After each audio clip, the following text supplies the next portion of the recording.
Hello viewers, welcome to another blog. I am doctor Joydev और मेरे इस यूट्यूब चैनल में आप सबका स्वागत है।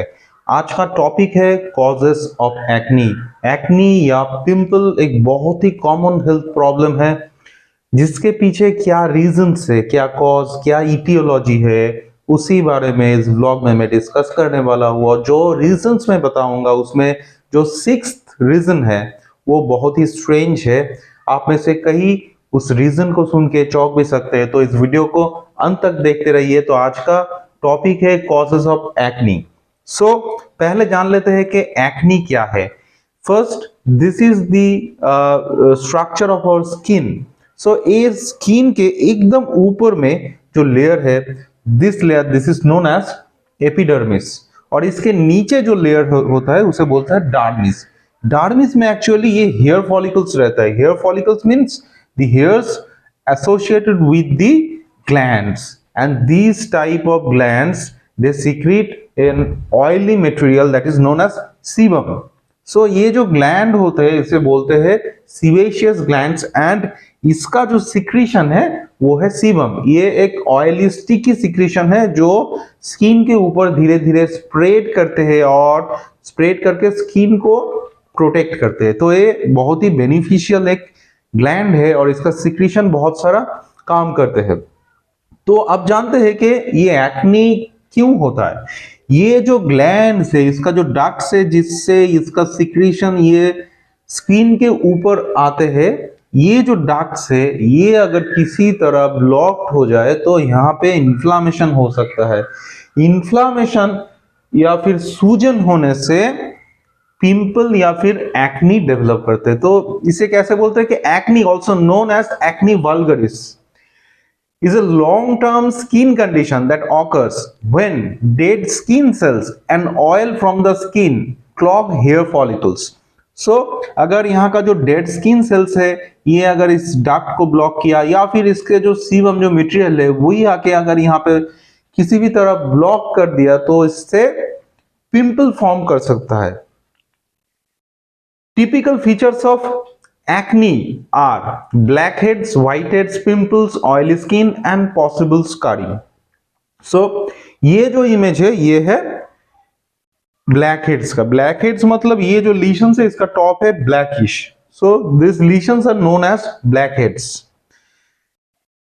ये जो लीशंस है इसे बोलते हैं व्हाइट हेड्स क्योंकि इसका टॉप जो है व्हाइट है। ये सब एक्नी का मैनिफेस्टेशंस है। ये है pimple, these are commonly found. बहुत सारे मतलब लोगों में ये देखा जाता है, ये बहुत कॉमन लीशन है। नेक्स्ट है स्कार्स। स्कार्स अगर एक्नी बहुत दिन से परसिस्ट किया, बहुत ज्यादा एक्नी हुआ तो जब हील करता है, हील करने के टाइम में ऐसा स्कार फॉर्म कर सकता है। So this acne develops commonly in the face, upper part of chest and even ये एक्नी बैक में भी डेवलप कर सकते हैं। Acne scars are caused by inflammation with in the dermis and it and estimated to affect 95% of the peoples with acne vulgaris. So अगर acne का inflammation अगर बहुत ज्यादा हुआ, डर्मिस में चला गया तो उसमें ये स्कार फॉर्म करने का चांसेस बढ़ जाता है।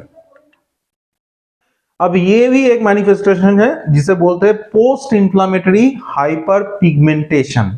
इसमें क्या होता है, हाइपर पिगमेंटेशन मतलब पिगमेंट का प्रोडक्शन ज्यादा होता है। कौन सा पिगमेंट प्रोडक्शन ज्यादा होता है? मेलानिन बोल के एक पिगमेंट है which is responsible for the colour of skin. So उसका प्रोडक्शन ज्यादा होने से यहाँ पे ऐसा डार्क पैचेस डेवलप कर सकते हैं। इसे बोलते हैं पोस्ट इंफ्लेमेटरी हाइपर पिगमेंटेशन। अब जानते हैं कि एक्नी के पीछे क्या क्या रीजन है। तो first cause that is jeans.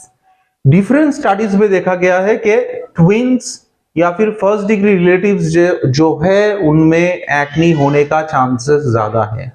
अगर किसी को एक्नी है तो उनके अगर कोई ट्विन है तो उन्हें एक्नी होने का चांसेस बहुत ज्यादा है, या फिर उनका फर्स्ट डिग्री रिलेटिव्स जो है उनमें भी एक्नी का चांस बढ़ जाता है। ये डिफरेंट स्टडीज में देखा गया। सेकंड है कुछ जीन्स है जिसका म्यूटेशन या फिर ऑल्टरेशन से देखा गया है कि उससे ये एक्नी, ये कंडीशन रिलेटेड है। कौन कौन सा जीन है? TNF alpha gene, interleukin 1 alpha gene, CYP1A1 gene. ये सारे जीन का अगर कुछ एब्नॉर्मलिटी रहा तो उसमें देखा गया है कि उसमें ये एक्नी डेवलप करने का चांसेस बढ़ जाता है।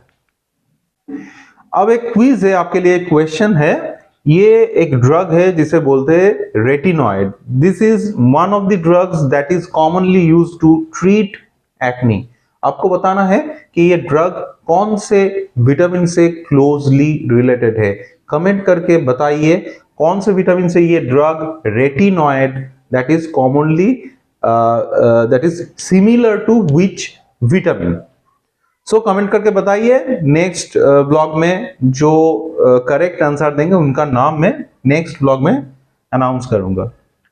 अब आते हैं दूसरे कॉज पे। दूसरा कॉज है हॉर्मोन्स। हॉर्मोन्स ऐसा केमिकल्स है जो बॉडी में डिफरेंट टाइम्स में प्रोड्यूस्ड होते हैं।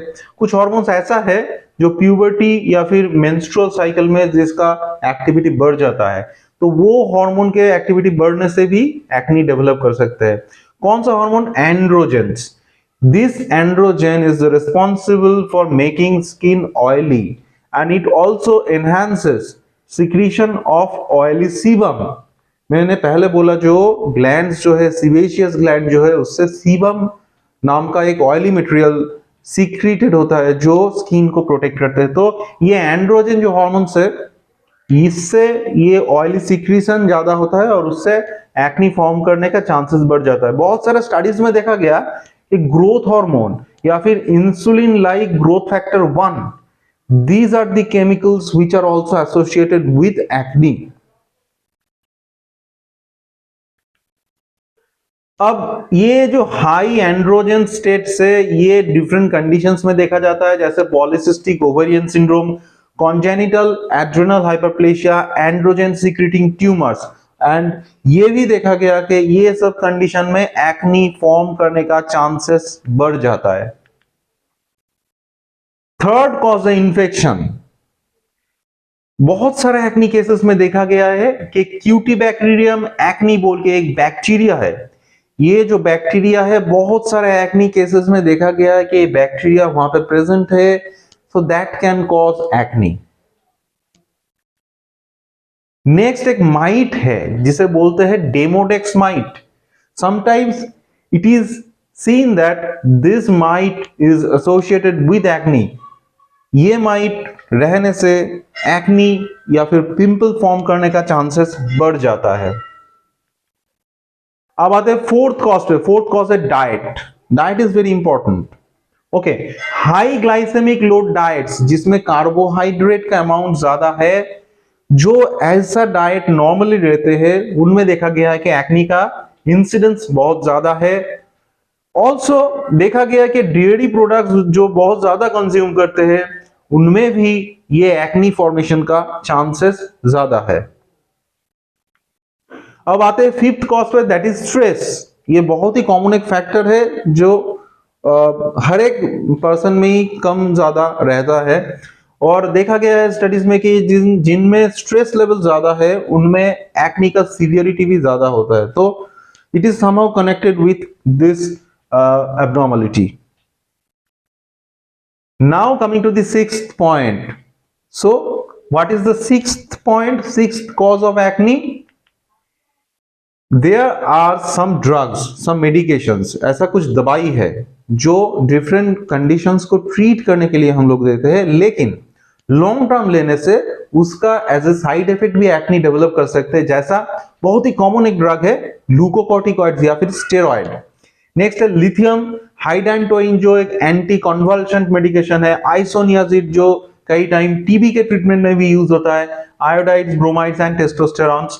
These are some of the drugs or medicines which are seen to be associated with acne. So ऐसा कुछ medications अगर लॉन्ग टर्म लिया गया तो उससे भी एक्नी होने का चांसेस है, लेकिन ये जो मेडिकेशन है ये बहुत इंपॉर्टेंट मेडिकेशन है, तो इससे अगर आपको लेना पड़ रहा है तो खुद से एक्नी होने की डर से इसे डिसकंटिन्यू मत कीजिए। आपके डॉक्टर के साथ आप डिस्कस कीजिए। हाँ, ये सब दवाई बहुत ही एसेंशियल मेडिकेशंस है, तो इसे खुद से मत स्टॉप कीजिए। बहुत ही कॉमन एक ड्रग है ग्लूकोकॉर्टिकॉइड। ग्लूकोकॉर्टिकॉइड काफी सारे डिजीज के ट्रीटमेंट में यूज होता है। उससे जो एक्नी डेवलप करता है उसे बोलता है स्टेरॉइड एक्नी। वीडियो कैसा लगा कमेंट करके बताइए। वीडियो अच्छा लगा तो इसे एक लाइक दीजिए। आपका कुछ सजेशन है तो कमेंट करके बताइए, और जो क्विज का जो क्वेश्चन है उसे आंसर कीजिए। वीडियो इंफॉर्मेटिव लगा तो इसे आप शेयर भी कर सकते हैं। चैनल में नए हैं तो चैनल को सब्सक्राइब कर लीजिए। मेरे इस चैनल में ऐसा ही हेल्थ रिलेटेड डिफरेंट वीडियोस है, वो सब वीडियो को आप देख सकते हैं। अगर आपको इंफॉर्मेटिव लगा तो आप दूसरों के साथ शेयर भी कर सकते हैं। Till then take care and stay fit, be healthy. Thank you.